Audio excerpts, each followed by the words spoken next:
I wanted to speak for a moment about a topic and a concept that every one of us would want.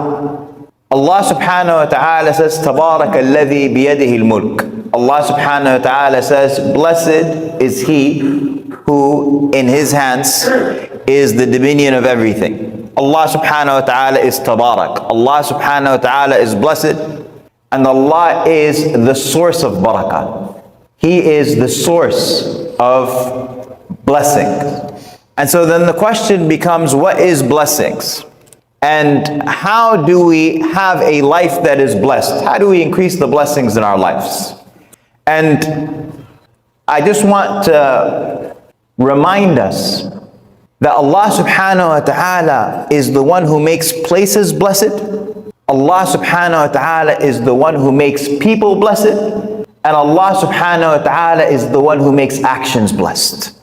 Allah subhanahu wa ta'ala is the source of barakah. Barakah is ziyadatul khair. That's what barakah is. Barakah is increased good. What does that mean?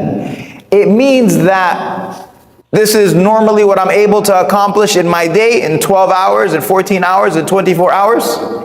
And on this particular day, I'm able to do double the amount that I'm normally able to do. You say that this is a day that had barakah in it.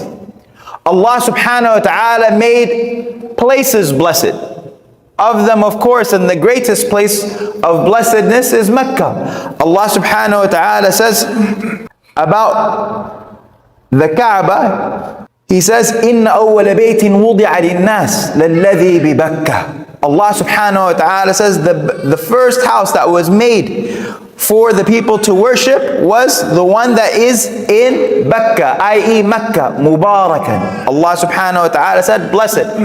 And Allah subhanahu wa ta'ala says that the city of Jerusalem is blessed. In Surah Al-Isra, the first verse, Allah subhanahu wa ta'ala says, سبحان الذي أسرى بعبده ليلا من المسجد الحرام إلى المسجد الأقصى الذي باركنا حوله. Allah subhanahu wa ta'ala says about Jerusalem that not only is it Masjid al-Aqsa, may Allah subhanahu wa ta'ala liberate it blessed, but all of the surrounding areas of it. The entire region of Ash-Sham is blessed, as we would learn from the hadith of Rasulullah sallallahu alayhi wa sallam. Also, the Prophet sallallahu alayhi wa sallam tells us that Medina is blessed. And he says, إِنَّ إِبْرَاهِيمَ حَرَّمَ مَكَّةَ وَدَعَى لَهَا. That Ibrahim made dua for Mecca, and that Ibrahim declared Mecca to be a sanctuary, a haram. And he says, وَإِنِّي أُحَرِّمُ الْمَدِينَةَ وَأَدْعُو لَهَا بِضِعْفَيْ مَا دَعَى بِهِ إِبْرَاهِيمَ لِمَكَّةَ مَا دَعَى بِهِ إِبْرَاهِيمُ لِمَكَّةَ. He says that I am making dua, I am making Medina a sanctuary, declaring Medina to be a sanctuary, and I am making dua that Allah subhanahu wa ta'ala placed twice the amount of barakah in Medina as is in Mecca. And so there are places that are blessed. And you see of the manifestations of that blessedness is the multiplication of the reward of the prayers. In Mecca it's 100,000, in Medina it's 1,000, and in Al-Quds it's 250. That's number one. And then number two, the second is that Allah subhanahu wa ta'ala makes people blessed. And of course, Allah subhanahu wa ta'ala made the prophets blessed. Isa alayhi salam, he says, وَجَعَلَنِي مُبَارَكًا أَيْنَمَا كُنْتَ. Allah subhanahu wa ta'ala made me blessed wherever I am.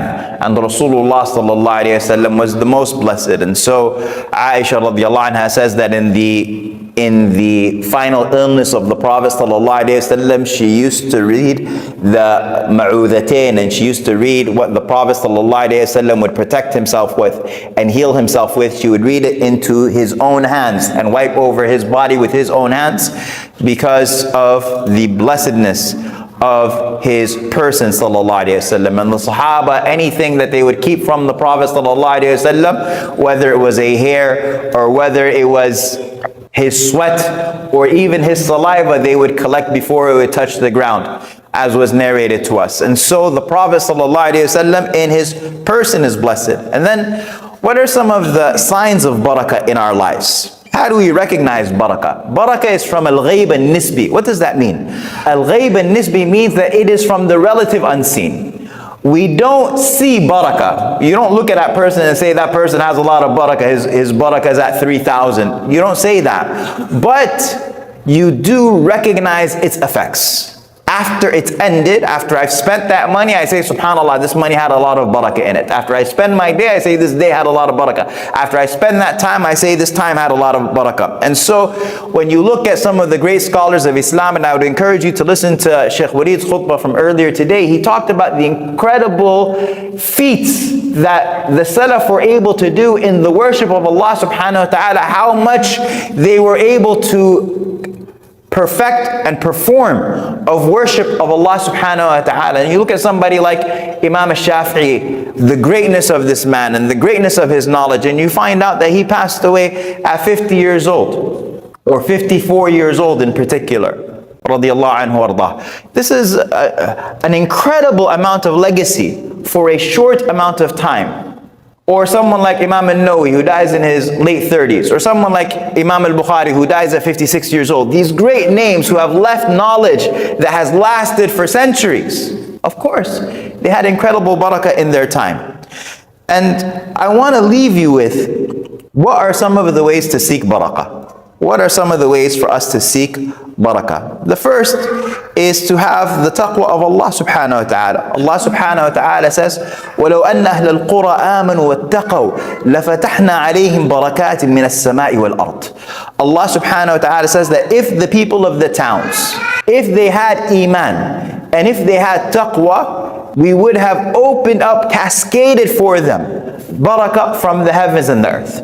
So a person wants their time to be blessed, if a person wants their rizq to be blessed, one of the things that they have to look at is their taqwa of Allah subhanahu wa ta'ala. And we're going to see that the opposite of that takes away the barakah from our transactions. It takes away the barakah from our rizq. And we'll see that inshallah ta'ala in a second, because if a person doesn't have taqwa of Allah, you become like the companion of the two gardens in Surah Al-Kahf. This man didn't have taqwa of Allah, and he didn't even have belief in Allah. Yeah, he had incredible wealth. And so his companion says to him, لَوْلَا دَخَلْتَ جَنَّتَكَ قُلْتَ مَا شَاءَ اللَّهِ لَا قُوَّةَ إِلَّا بِاللَّهِ. Why is it that when you enter your garden, you don't say, مَا شَاءَ اللَّهِ لَا قُوَّةَ إِلَّا بِاللَّهِ? And so his rizq, his great barakah was destroyed.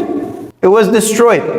And the Prophet ﷺ says that two people, the hadith is in Bukhari and Muslim, he says that al-bayyi'an, that two people who are transacting and buying and selling, that they have the option to desist from the transaction as long as they're together. When you're buying and selling, both of you have the option to not sell or to not buy. And then he says, if they are honest in their transaction, meaning if there's a defect in your product, you tell the person. If there's something that they should know about this product, you tell them. There's a deficiency or they're looking for something in particular and you tell them, I don't exactly have that feature. You don't let them assume that you have that feature. If they're honest, both of them are honest, the Prophet ﷺ said, Allah subhanahu wa ta'ala will bless their transaction.